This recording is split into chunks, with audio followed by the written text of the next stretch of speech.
Many people join the military to serve their nation, to get an education, or maybe even to see the world. But for a Catawba County man, the military is in his blood. In fact, he can trace back to the 1600s to find ancestors who fought in all of America's wars. And he's the first member of his family since his great-grandfather to get a precious honor, the Purple Heart.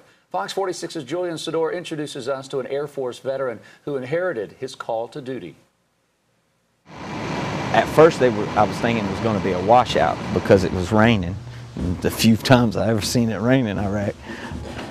2004, Iraq, the second battle of Fallujah.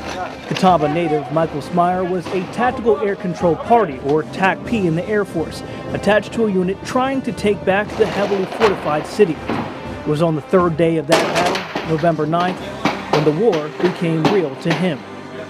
You could see things, but you can't hear stuff. It's dead silent, and everything's almost like in slow motion. And then it's almost like a, and then everything's back to reality. So very spontaneous moment with the sound and everything, but it's almost like everything was in slow motion. Smyer had been hit by an RPG. The missile ripping through the door of a Humvee he had been driving, hitting him in the leg before taking off the gas pedal, the brake pedal, and then going through the firewall before ricocheting down through the drive shaft and eventually coming to rest in the oil pan. Then once I came back to knowing, hey, I'm still here, I started doing this number to see if my legs were there and stuff like that. Then I was trying to escape to get out the vehicle because I knew I was hit. I couldn't feel this leg, and I was having burning pains in my lower right leg. The damage to his foot would end up requiring several surgeries and an implant to help hold it together. Even at 43, Smyer holds on to the boots that he was wearing, the shrapnel still inside, serving as a reminder of a day that he says could have been even worse had it not been for a voice in his ear that he believes came from his cousin who had died the year before.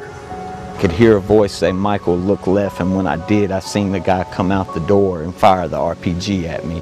If I wouldn't have, I actually turned my body like that, or I'd have lost both my legs. For his injuries, Smyer would get the Purple Heart, something he lightheartedly has given a different name. I call it the Iraqi Marksmanship Medal, but yes, yeah. And why does it have that name? Because I couldn't get out the way.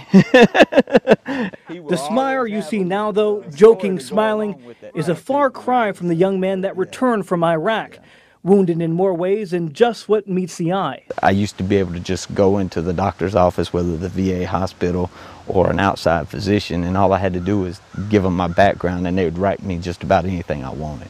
And with every prescription, Smyer would fall deeper and deeper into the grips of addiction. Because that's what I would hear a doctor say, "Oh, it's all right, you've been on this dose for 2 months, 3 months, now it's time we got to up it a little bit more." And you were just following what they were saying, right? I was doing exactly what they were saying, and didn't know I was actually spiraling downhill during that whole time. For roughly a decade, he relied on opioids and alcohol to help cope with the mental and physical scars of war.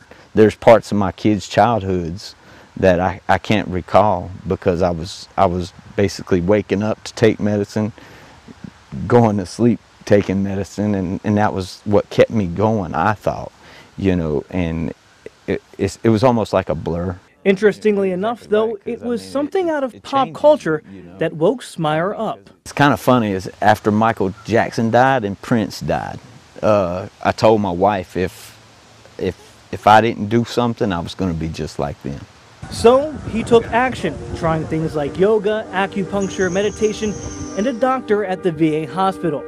And now that he's done that, the Michael Smyer you see now is one who can look back and poke fun at things like how awestruck he was meeting President George W. Bush. Because he said, "Michael, how's your foot?" And I was like, like, how do you know me? I'm just a peon in this small world, I'm not on that higher level with you.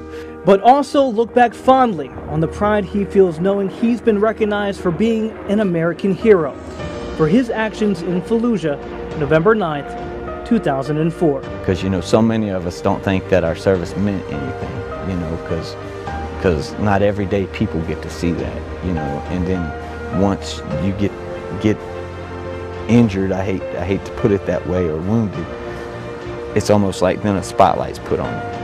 you know, I mean, because they want to hear your voice then, because they know you've been there, done that, you know, and that's one of the most important things. For Veterans Voices, I'm Julian Sador.